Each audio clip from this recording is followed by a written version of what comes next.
In the past, people believed that everything was made of earth, wind, fire and water. If we were to read an ancient Greek book and see these four items written down together, we would instinctively know what was being referred to. Even if the text didn't go into detail, we'd know that it was referring to the commonly held misconception that there were only four chemical elements. During Muhammad's lifetime, the 7th century, people believed that the Earth was the centre of the universe. They thought not only that the moon orbited the Earth, but also the sun and all of the stars. They believed that the orbit of the sun around the Earth brought the day and the night.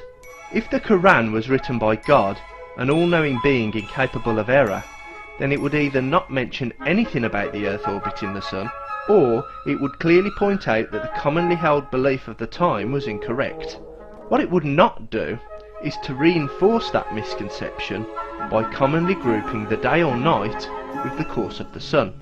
If, however, the Quran was written by a 7th century human, this illogical grouping is exactly what we would expect to see.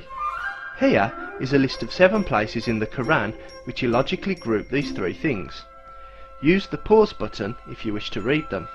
It is pretty evident that, as with my example of the 4 elements, the author of the Quran grouped these items because they believed there was a link between the orbit of the sun and the passing of days. This would only be possible if the sun orbited the Earth. In a geocentric universe, the sun and moon look as though they are on the same path, where one could follow the other. But in real life this is not the case. Does perhaps this verse mean instead that the moon rises after the sun?